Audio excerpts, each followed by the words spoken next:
안녕하세요, 이온디자입니다. 저희가 최근에 같은 단지에 똑같은 평형, 똑같은 레이아웃 현장을 두 개를 동시에 진행을 했어요. 근데 그 결과가 완전 다르게 나와서 그 두 현장을 비교해 보면서 설명드리려고 하고 있습니다. 현장은 개포 우성 아파트고요. 한 현장은 우드 앤 화이트의 정석, 다른 한 현장은 직선직선하고 건강에 힘쓴 그것들의 비교라고 보시면 될 것 같습니다.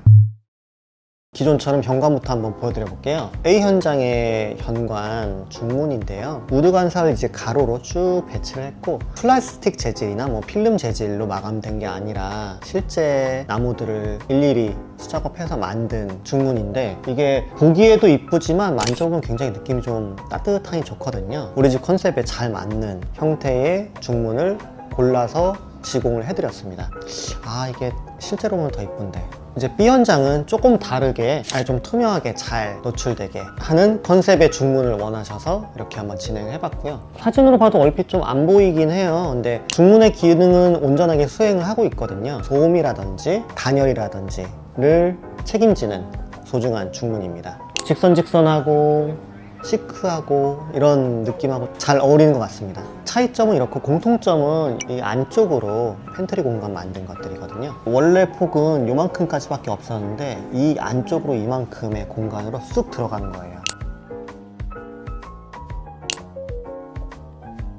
A 현장의 거실에서 주방 찍었을 때 샷이고요. B 현장의 마찬가지의 샷인데요. A 현장 같은 경우는 최대한 층고를 높게 살리려고 거의 2.5m 되는 층고 높이를 자랑하는 그런 현장으로 탈바꿈되었고, 간접은 무조건 많이 넣으면 이쁘니까 우물천장 형태로 간접은 이쪽에서 넣었고요. B 현장 같은 경우는 이 안쪽에 공조 설비들을 쭉 배치하다 보니까 반대로 이렇게 간접들을 배치했습니다. 보시면은 느낌이 좀 확 다른 거를 보실 수 있을 것 같아요.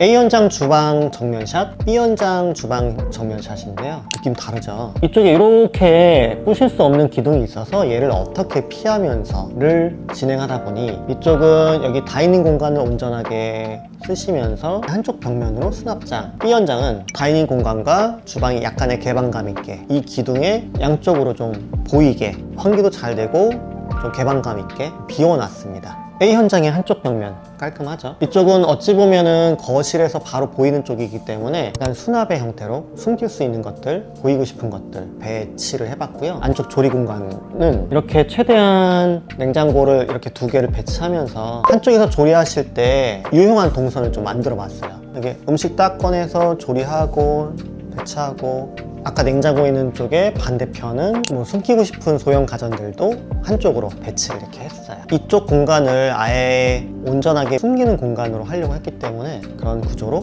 마련을 해봤습니다. B 현장 거실에서 주방을 봤을 때 샷이고요. 개방감 있게 표현을 좀 해봤습니다. 보면 비슷한 듯 다르잖아요. A 현장과는 다르게 B 현장은 포도와 김냉을 이런 식으로 배치를 했고, 이쪽에도 조리할 수 있는 다이를 최대한 좀 마련을 해봤어요. 레인지 또는 오븐과 베란다로 들어갈 수 있는 문을 최대한 좀 넓게 활용을 했고요. 약간 사선으로 꺾은 것도 좀 포인트예요. 이거는 해보면 정말 같은 현장이 단 한 번도 없는 것 같아요.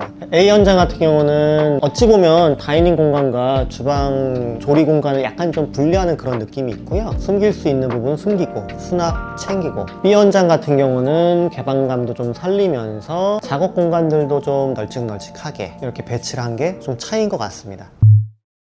B 현장 공조 사진이고요. 이 기계가 외기랑 내기를 공기청정도 하고 온도도 맞춰주면서 흡배기를 해주는 기계를 설치했고, 이만한 배관들이 집 전체에 왔다 갔다 하게 되는 그런 공사를 진행했습니다.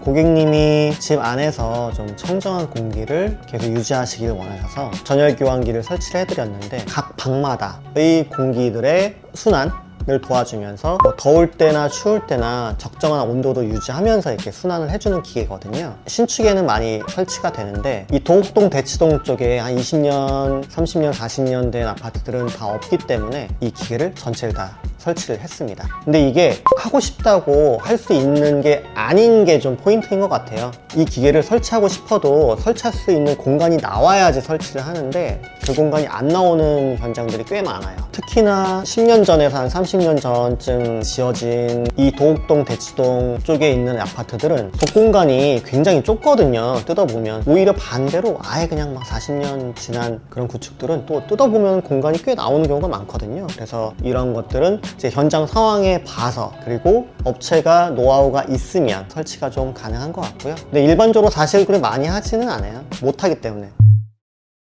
화장실도 두 개 현장이 차이가 있는데요. A 현장 같은 경우는 화사하고 독일들도 수납이 되는 깔끔한 형태로 마감을 했고, 저희가 아예 다 드러내고 아예 뼈대까지 남기고 난 다음에 처음부터 쌓다 보니까 배치를 새롭게 하거나 할 수도 있었는데요. 각 독일유들의 배치는 그대로 냅둔 상태에서 깔끔하게 마무리하고 러블리한 세면대로 마감을 좀 했습니다. 자주 하는 젠다이 졸리컷으로 수납 포기하지 않았고요. B 현장 같은 경우는 구조를 조금 바꿔봤어요. 무언가 올려놓을 수 있는 그런 다이들을 쭉 좀 길게 배치를 했거든요. 굉장히 넓은 공간을 한쪽으로 좀 배치를 했습니다. 미묘하게 다르죠. 젠다이로 마감하는 게 아니라 쑥 파서 안쪽으로 수납 공간 마련을 해봤고요. 이렇게 세면대를 아예 그냥 길게 새로 짜는 경우는 이렇게 밑에 좀 숨기고 싶은 것들은 좀 아래쪽에 놓고 이렇게도 배치가 가능합니다. 이게 잘 보이실지는 모르겠는데 AP 현장에 동일하게 한쪽 벽면에 그 수납장이 좀 깊게 있어서 그거를 안쪽으로 편입을 시켰는데, A 현장 같은 경우는 베란다를 냅뒀어요. 그래서 이 베란다 안쪽으로 이렇게 쑥 들어가게끔. B 현장 같은 경우는 확장을 했기 때문에 마찬가지로 이 안쪽에 공간이 있지만 이렇게 안쪽으로. 그래서 공통점은 이 창고장까지도 우리 실내에서 쓸 수 있는 붙박이장으로 편입시켰다. 차이점은 확장을 했을 때와 안 했을 때의 구조가 좀 다르다. A 현장 같은 경우는 이렇게 안쪽으로 확장하고 이렇게 됐고요. B 현장 같은 경우는 베란다가 남겨져 있지만 이렇게 안쪽으로. 하지만 둘 다 공통점은 깊고 활용도가 높은 붙박이장이 설계가 되었습니다. 별도의 드레스룸이 없기 때문에 이런 공간들은 딱 이렇게 드레스룸 공간으로 활용하시면 참 좋은 것 같아요. 오늘은 동일한 두 가지 현장의 다른 아웃풋을 한번 비교해드리면서 설명을 드렸어요. 완전히 동일한 현장이어도 전혀 다른 디자인이 나올 수 있기 때문에 우리 집에 맞는, 내 몸에 맞는 현장으로 이렇게 이쁘게 우리 집을 꾸미시고 싶으신 분들은 연락주세요.